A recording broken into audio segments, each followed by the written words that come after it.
Reality didn't meet the hype for Maria Sharapova.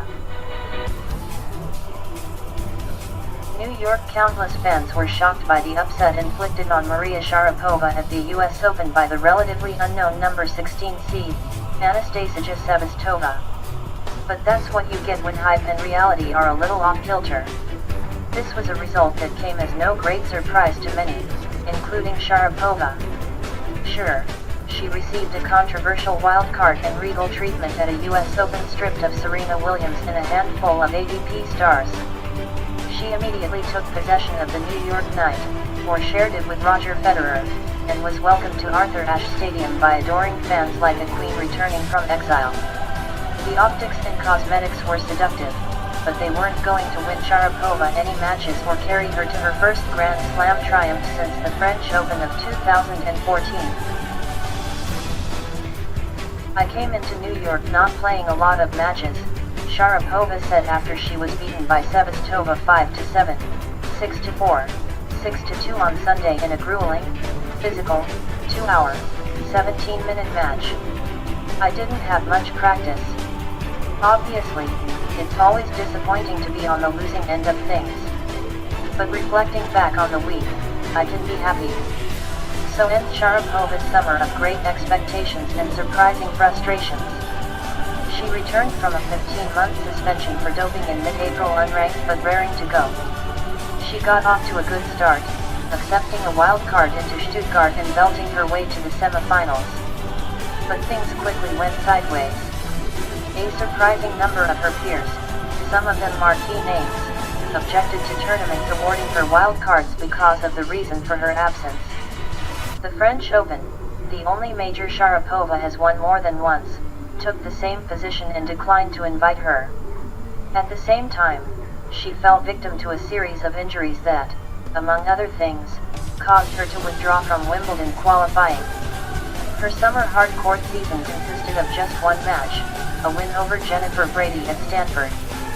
Sharapova issued a walkover because of a left arm injury before her next match. Stuttgart, it seemed, was peak not preview. All that was obscured when the USTA offered her a wild card along with the kind of billing offered to a Broadway star. Sharapova responded with a game effort. She played a terrific match to upset number 2 seed Simona Halep on the first night of the tournament. Inspired, Sharapova rose the high to 2 more wins. Playing 4 matches in front of a big crowd and fans, just competing in that environment, that's what I missed. Sharapova said. You can't replicate that anywhere. Sharapova had plenty of time to enjoy those rekindled feelings too much, in fact. She prowled the Deco turf court, shrieking and screaming, "Come on!" for a combined 7 hours, 44 minutes. 2 of her wins were 3-setters, this week. Sevastova had logged just 3:46. That helps explain why the match shaped to Sevastova's liking, lulling Sharapova into her counterpuncher's trap and tiring her.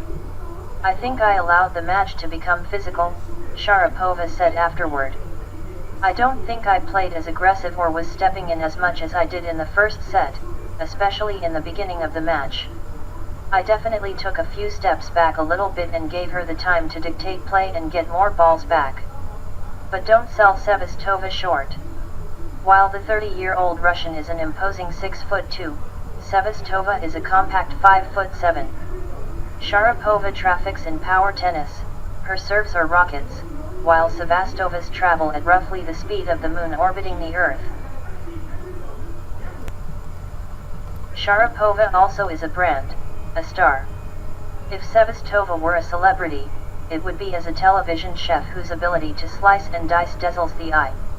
All those cuts, chips and just plain junk that make up Sevastova's repertoire were useful Sunday, though she knew the chance she was taking in trying to meet Sharapova's power with guile. I try to play smart, Sevastova said. Sometimes it's an advantage, sometimes not. If she hits you off the court, then you say, congratulations. But when they're hitting, they're also making mistakes.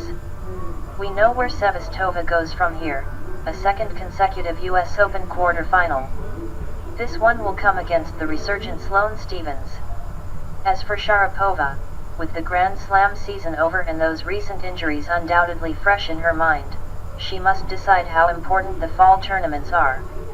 The option is to adjust her expectations and focus on the upcoming year. It's been a really great ride in the last week, Sharapova said. It was an incredible opportunity. I'm very thankful for the opportunity. I did my best. I can be proud of that.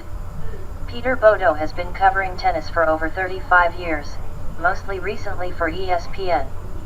He is a former WTA Writer of the Year and the author of numerous books, including the classic The Courts of Babylon and the New York Times bestseller, With Pete Sampras, A Champion's Mind.